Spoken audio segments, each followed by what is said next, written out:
Assalamualaikum warahmatullahi wabarakatuh. Halo semuanya, kembali lagi dengan saya, Nova Tirani. Di video kali ini kita masuk pada pembahasan yang berikutnya, yaitu bab 11, di mana kita akan belajar mengenai create, view, and edit files. Di video kali ini kita akan belajar mengenai ini semua teman-teman. Jadi kita langsung saja ya masuk pada pembahasan yang pertama, yaitu stdin, stdout, stdr. Oke, jadi stdin itu merupakan singkatan dari standar output, seperti memasukkan ls, cd, mv, dan lain sebagainya. Kemudian terdapat juga stdout dan stdr. Jadi ketika kita memasukkan input atau komen, pasti akan menampilkan stdout atau stdr. Dan kemudian ada stdout, ini merupakan standar output untuk output yang diberikan oleh Linux, di mana jika kita memasukkan perintah, maka akan menampilkan sesuatu. Seperti misalkan kita masukkan perintah ls, maka akan diproses. Lalu output yang diberikan adalah isi file dari sebuah directory. Kemudian ada stdr. stdr itu merupakan standar error, jadi singkatan dari standar error. Jadi ketika kita mengetikkan ls pada file, misalnya, sedangkan ls itu hanya bisa digunakan untuk melihat isi dari directory, maka dia akan menampilkan error atau stdr. Di sini teman-teman bisa langsung saja buka terminalnya, kemudian saya akan coba masukkan perintah ls. Jadi ls ini merupakan input ya teman-teman, atau spesifikasi dari stdin, atau singkatan dari standar input. Kemudian ini saya akan coba enter. Nah, ketika kita ls, itu dia akan menampilkan desktop, dir A, dir B, documents, dan lain sebagainya. Jadi ini itu merupakan spesifikasi dari standar output. Contohnya di sini saya ingin coba buat file dengan perintah touch. Misalkan saya akan coba buat test.txt. Kemudian kita bisa enter. Kemudian ini saya akan masukkan perintah cd test.txt. Kemudian kita enter. Nah, maka dia akan menampilkan seperti ini ya teman-teman. Ini error karena task itu bukanlah directory. Kemudian di sini saya juga akan mengajarkan cara agar kita bisa menyimpan output pada suatu file.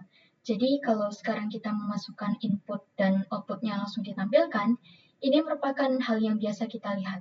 Namun, pada video kali ini, saya akan mengajarkan bagaimana caranya agar kita memasukkan input, maka outputnya itu disimpan di suatu file. Contohnya, ini saya akan coba ls lagi. Nah, dia menampilkan output seperti ini. Nah, kita itu bisa membuat output ini disimpan di dalam file. Jadi caranya itu seperti ini teman-teman. Kita masukkan perintah ls, kemudian tanda ini, lalu show.txt.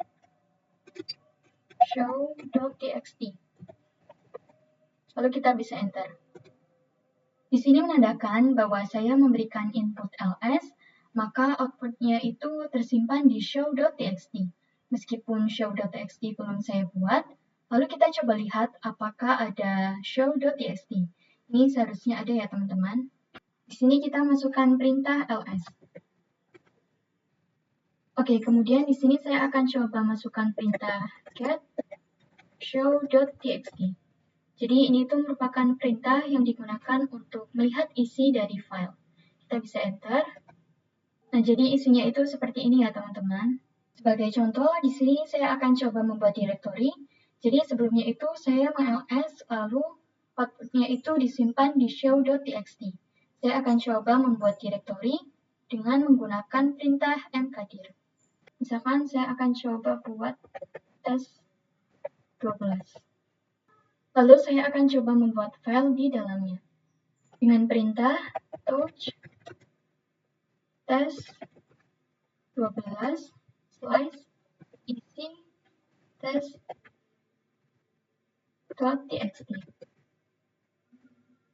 Lalu kita bisa enter. Lalu saya coba akan masukkan perintah ls test12, lalu slice. Jadi perintah ini itu digunakan untuk memperlihatkan file yang ada di dalamnya. Lalu kita bisa enter. Nah, maka dia akan menampilkan file EasyTest.txt. Di sini saya juga bisa membuat output tersebut muncul, namun saya akan menyimpannya pada file.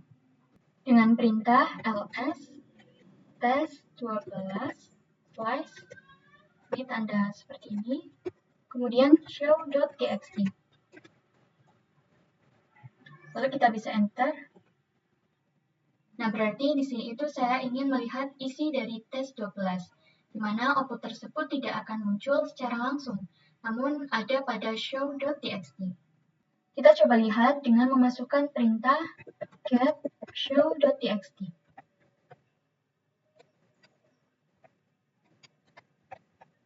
Kita bisa enter. Nah, ini terdapat isi tes.txt. Nah, ini benar ya, outputnya itu tersimpan di show.txt.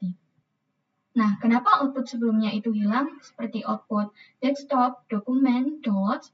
Jadi dia itu tertimpa oleh isi test.txt. Karena kita itu menggunakan satu tanda lebih dari. Jadi agar output yang sebelumnya itu tidak hilang dan tertimpa oleh output yang baru, maka kita bisa menggunakan tanda lebih darinya itu 2 kali. Oke teman-teman, selanjutnya kita masuk pada pembahasan yang kedua, yaitu pengenalan view. Oke, di sini kita bisa langsung saja praktekkan di terminal. Kemudian kita masukkan perintah v, lalu tab. Nah, maka dia akan muncul v, view, viewers, kemudian vim.tiny. Nah, di sini itu belum ada vim ya teman-teman, karena memang pada dasarnya, pada default itu tidak ada.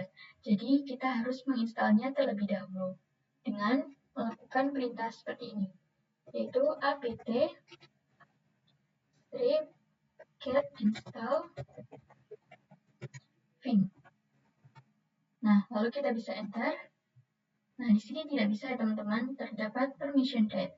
Jadi ini itu kita belum memiliki akses untuk menginstal sesuatu, karena kita itu berada di mode user atau berada di mode tanda ini teman-teman, tanda $. Jadi kita itu masuk ke root terlebih dahulu, yaitu masukkan perintah su, lalu enter. Sini masukkan password juga. Lalu kita masuk ke cd slice root. Nah, kemudian kita enter. Baru di sini kita bisa masukkan perintah apt spasi, maksudnya ini apt strip get install vim. Nah, ini kita bisa enter. Nah, kemudian ada pemberitahuan seperti ini. Kita pilih yes atau y, lalu kita bisa enter. Kita tunggu. Nah, di sini itu diperintahkan untuk memasukkan drive. Jadi kita itu ini dulu di minimize. Kita pilih yang ini yang tengah. Kemudian kita diharuskan memasukkan file pada lambang ini. Lambang yang berbentuk seperti CD. Nah, ini kan masih mati ya teman-teman. Jadi cara mengaktifkannya itu kita klik kanan. Lalu pilih file Debian. Ini saya pilih yang ini, Debian 12. Nah, ini nyala ya teman-teman. Kemudian kita bisa full screen lagi. Nah, ini baru kita bisa enter. Kita tunggu. Lalu kita masukkan perintah v lagi. Tab 2 kali. Nah, ini vimnya sudah ada ya teman-teman. Di mana vim ini itu nanti akan kita gunakan untuk memodifikasi sebuah file. Oke, pembahasan yang berikutnya yaitu konfigurasi boot order. Di sini kita pilih Debian Server, kemudian running. Kemudian di sini juga saya akan menjelaskan apa itu konfigurasi boot order yang akan kita lakukan. Nah, ketika di running muncul tampilan seperti ini teman-teman, seolah-olah meminta penginstalan ulang. Ini dikarenakan sebelumnya memilih DVD atau CD untuk menginstal Vim, karena seluruh instalasi Vim atau Linux itu berada di DVD yang sudah kita pilih pada pembahasan sebelumnya. Jadi di sini kita power off terlebih dahulu. Kita pilih ini. Di sini teman-teman tidak perlu khawatir ya, bukan berarti Debian-nya itu hilang dikarenakan kita diperintahkan untuk menginstal ulang. Jadi di sini itu kita pilih setting pada Debian Server. Lalu kita pilih sistem. Nah, pada boot order, ini hard disknya itu berada di urutan yang ketiga, teman-teman. Kemudian yang pertama itu ada floppy, dan yang kedua itu ada optical. Sehingga ketika kita ingin coba running pada virtual machine kita, itu akan menjalankan yang optical terlebih dahulu, teman-teman, atau DVD. Ini mengakibatkan akan muncul tampilan bahwa kita itu diperintahkan untuk menginstal ulang. Jadi caranya itu di sini kita pilih pada hard disk. Nah, ini kita naikkan yang paling atas. Kemudian yang floppy itu pada bagian yang bawah. Jadi urutannya itu ada hard disk, optical, dan floppy. Lalu kita pilih OK.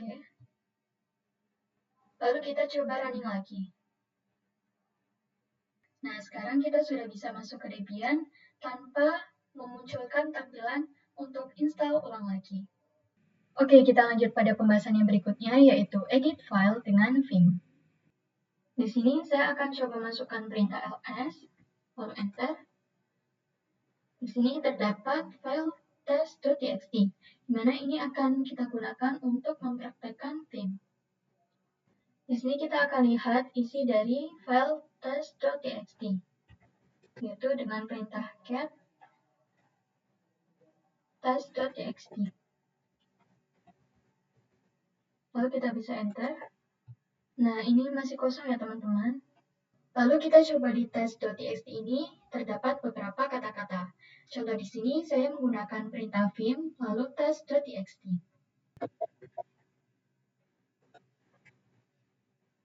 Di mana ini itu artinya saya ingin mengedit test.txt menggunakan software vim.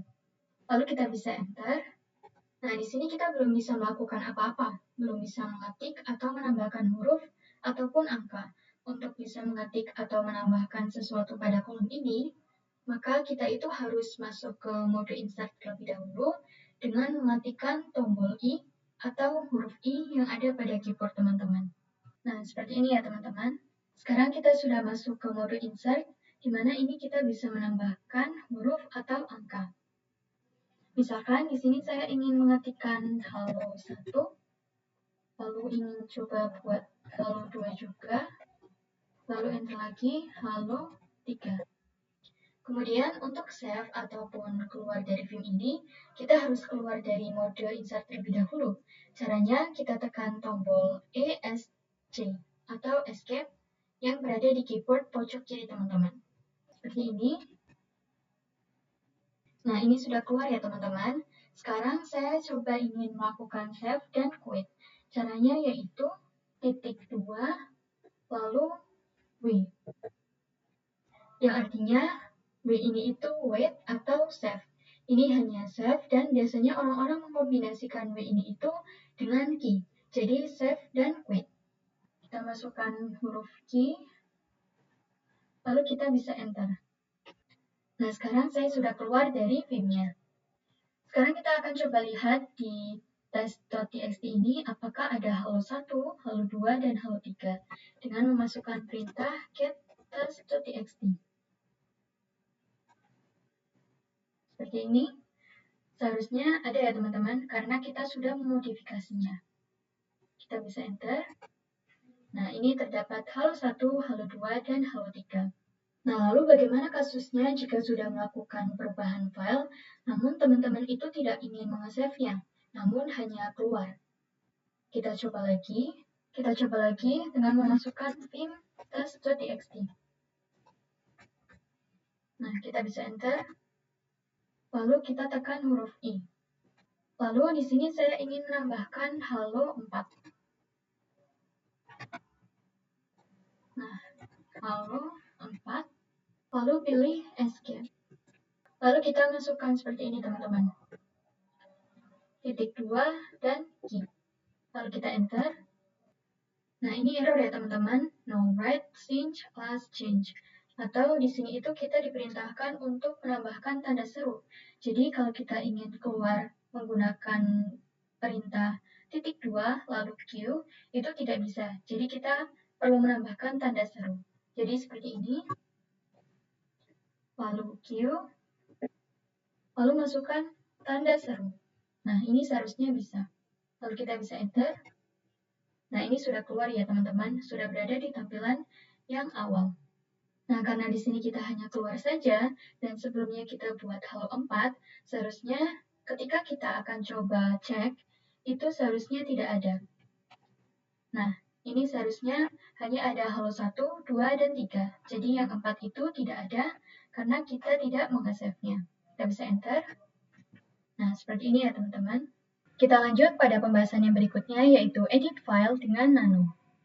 Nah, di sini terdapat file latihan.txt ya teman-teman, di mana ini merupakan file yang baru saya buat, jadi dia masih kosong, belum ada isinya sama sekali.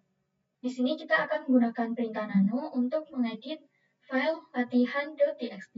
Sebelum itu, di sini kita masuk ke root terlebih dahulu, yaitu dengan masukkan su, lalu enter, lalu masukkan password. Lalu kita bisa masukkan perintah nano latihan.txt. Nah, ini kita bisa enter. Nah, di sini teman-teman bisa mengetikkan file yang ingin diisi untuk file latihan.txt. Misalkan di sini saya ingin coba masukkan contoh 1. Ini saya akan coba buat 3 ya teman-teman. Kemudian contoh 2 dan contoh 3. Kemudian untuk menyimpannya kita pilih Ctrl X, Save Modified Buffer, kita pilih Yes atau Y, lalu kita bisa enter. Setelah itu kita bisa cek, yaitu dengan masukkan cat latihan.txt. Nah, ini kita bisa enter, seharusnya ada. Nah, ini ada ya teman-teman, contoh 1, 2, dan 3. Selanjutnya kita masuk pada pembahasan yang berikutnya, yaitu perintah more dan less. Nah, kita bisa langsung saja praktekkan di terminal. Kemudian, ini saya akan coba masuk ke root, yaitu su min. Lalu kita bisa enter, lalu masukkan passwordnya juga. Lalu di sini saya ingin melihat sebuah file dengan memasukkan perintah cat slice var log slice put log.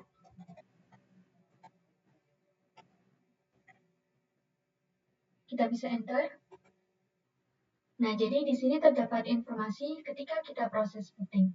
Di sini untuk perintah cat slice var slice log slice put log itu berarti melihat semuanya dari awal hingga akhir. Kemudian di sini terdapat perintah lagi, yaitu more slice var slice log slice put log. Nah, ini kita bisa enter. Jadi perintah more itu digunakan untuk melihat informasi pada bagian awal saja. Untuk melihat informasi selanjutnya, kita dapat ketikkan keyboard spasi dan enter. Jika kita ketikkan spasi, itu akan menampilkan satu halaman full. Sedangkan jika kita menggunakan enter, dia akan menampilkan satu baris saja. Selain itu, di sini itu kan masih 3% ya teman-teman. Jika ingin 100%, itu kita hanya perlu mengetikkan key saja, seperti ini. Ini jadi kita ketikkan di keyboard saja, yaitu dengan menekankan huruf key. Nah, ini maka secara otomatis akan seperti ini. Selain itu, terdapat juga perintah less. Jadi seperti ini. Less slice var slice log slice put log. Nah, ini kita bisa enter saja. Nah, ini sama ya tampilannya. Jika kita ingin melihat informasi selanjutnya, kita bisa menggunakan spasi. Ini untuk satu halaman. Sedangkan untuk enter, itu hanya menampilkan satu baris saja. Dan pembahasan yang terakhir yaitu perintah head dan tail. Oke teman-teman, sebelum masuk ke prakteknya, jadi head itu merupakan perintah yang digunakan untuk melihat sisi awal dari output. Sedangkan tail itu digunakan untuk melihat sisi akhir dari output. Sebelum itu, kita masuk ke root terlebih dahulu, yaitu dengan perintah sumin. Lalu masukkan password juga. Nah, di sini kita masukkan perintah cat slice var slice log slice put log. Nah, ini kita bisa enter. maka dia akan langsung menampilkan akhirannya seperti ini, teman-teman. Ini merupakan tail atau bagian akhir, namun dia itu tetap menampilkan secara keseluruhan. Namun jika kita ingin menggunakan more less, itu kita perlu ubah di bagian awalnya saja, itu more, lalu kita bisa enter. Maka pada awal outputnya, dia akan menampilkan sisi awalnya seperti ini, teman-teman. Sekarang saya akan coba masukkan key saja, lalu clear. Dan kita akan coba untuk menggunakan head dan tail. Yaitu kita perlu masukkan perintah yang sama, hanya perbedaan pada awalnya saja. Jadi seperti ini, teman-teman.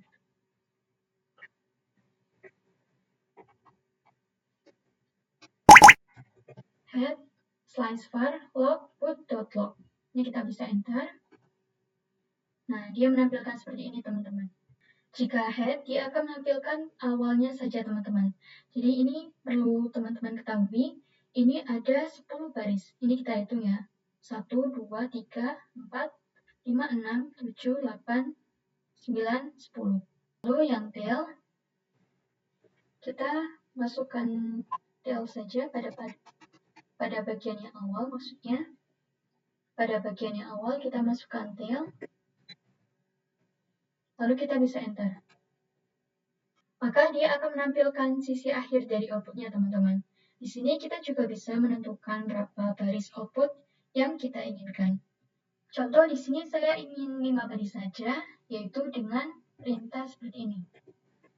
Head, min, end, 5, slice, var, slice, log, slice, put, dot log. Nah, lalu kita bisa enter. Ini kita hitung ya, seharusnya ada 5. 1, 2, 3, 4, 5. Ini benar ya teman-teman, ada 5 baris. Lalu saya ingin coba buat lagi, yaitu 7 baris. Ini saya menggunakan yang tail, min, end, 7, slice, var, log, slice, put, dot log. Nah, lalu kita bisa enter. Nah, di sini kita coba hitung 1, 2, 3, 4, 5, 6, 7. Ini benar ya teman-teman, ada 7 halaman. Oke, mungkin segitu dulu ya teman-teman pada pembahasan kali ini di bab 11. Mohon maaf jika ada salah kata atau penyampaian yang kurang tepat. Saya akhiri. Wassalamualaikum warahmatullahi wabarakatuh.